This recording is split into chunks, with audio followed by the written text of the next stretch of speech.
was pretty fun. The students learned about Valentine's Day and St. Patrick's Day. A student and I went to Denver to the running of the green. I painted my face with green shamrocks and green eyeliner, and he wore green. He didn't really think he should, but I said, yes, everybody's going to have green there. And so he wore green. And when we got there, we saw the dogs with their tails painted green and people in outlandish outfits. And we didn't run, but we did walk the 4 or 5 miles, and it was very fun. The Easter Bunny brings a basket of goodies to the students when they're at my house, and I give them the chocolate eggs and the Easter bunnies. They learn about Mother's Day and Father's Day and the 4th of July. I had one student said, I won't be here for Mother's Day, and I couldn't wait, and every day is Mother's Day for you. And so he gave me a cute necklace, and it has #1 Mom on it. And it has a picture of a boy, and it has a little figure of a boy and a girl also. We do karaoke in our house, and the students enjoy that.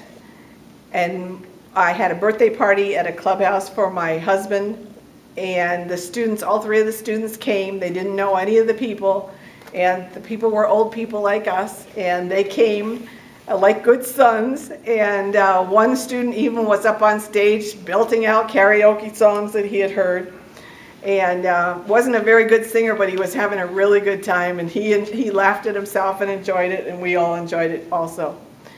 We took Japanese students to the Rockies baseball game, and this particular Japanese student could not speak much English at all. And he went with we took his friend also, and his friend had been in the United Kingdom and in the INTERLINK program, and he spoke good English. So as we were going to the ball game, we were parked away, and the 4 of us were walking down, and the one who spoke good English said, do you know the song? And my husband and I looked at each other, and we said, we know the song, and do you know the song? And both students said, we know the song. So we were marching down towards, it was like the Wizard of Oz. We were marching towards the stadium, and we were singing, take me out to the ball game. And it was very, very fun. When we were at the ball game, it was about the 5th inning, and the students said, when do we get to sing the song? And we said 7th inning. They call it 7th inning stretch, and then we can sing the song. So sure enough, 7th inning came along, and they stood up and they sang the song in perfect English with gusto, even the student who didn't speak English. So we enjoy our students. We treat them like family. We go sledding with them. We rollerblade with them. We hike. Some of our students have gone with me. Since I'm retired and I'm home, they've gone with me with my hiking group, and then they've met a whole different people, men and women that are retired and hike also, or just I hike with them, or they sometimes hike alone. We celebrate birthdays with cake and ice cream and sing happy birthday. And we've had several students who don't celebrate birthdays in their country. So maybe they were 28 years old, and this is the first birthday cake they've ever had, and the first time they've ever had cake and ice cream on their birthday and had someone sing and blown out a candle. And so we really enjoy introducing the students to our American experiences. I've been lucky enough to go on several field trips, such as skiing and to the rodeo, and have enjoyed that. We have a family atmosphere in our home. One night at dinner, a student was telling us that he was sledding. We leave our sled outside, and because we have a sled in the neighborhood park, and he liked to go sledding a lot. And so he told us that he had been sledding, and he lost his camera in the snow, and he looked and looked, and he couldn't find it. So it was very dark outside. There was a lot of snow. It was very cold, but all 5 of us got our coats on after dinner and got our flashlights, and we tromped up to the park, and we're looking all around in the snow, and sure enough, one of the other students found it. And it was not damaged. It was fine. And that's what we would do with our family. And so these students are like family. Some of the students call us Mom and Dad, and one student said if he didn't think we were really his second family, he wouldn't be able to stay away from his country, which was halfway around the world. and we really do love them all. We are learning about our students' countries, beliefs, families, traditions, holidays, and activities. Much of our mutual learning comes from discussions at our dinner table every night when we eat together. And many times we continue talking long after we're finished eating. As we get to know one another, the students realize it's safe to ask questions, and we ask them questions. We know it's safe to answer honestly and why we do certain things, about why we do certain things, and they do the same. We do not judge people right or wrong.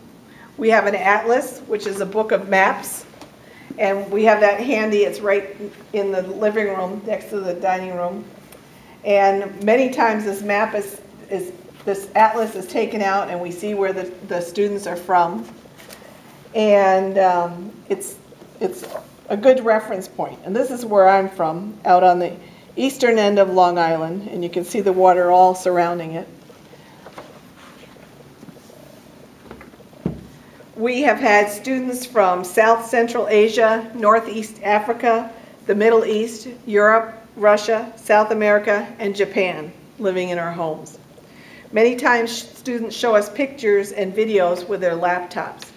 And the laptop computers and Skype is just great. We even meet their families in their homes on the computer via Skype. Many times I've been the first American woman that a student's mother has ever met in their life. And I think that's very special.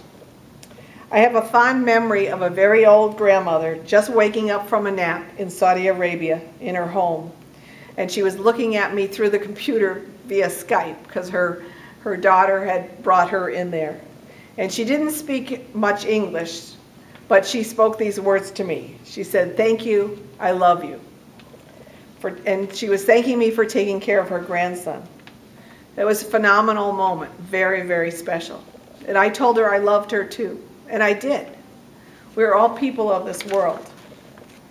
I've also met mothers and sister-in-laws as well. What an amazing experience, since we're both in our own homes, far away, in different countries. I've even seen the faces of some sister-in-laws that the brother-in-law is not allowed to see, and he moves away, and then the women take off their head covering, and then I can see their faces, but he can't see them. I think the host program and INTERLINK also is like a stone that's tossed in the water. It has a ripple effect.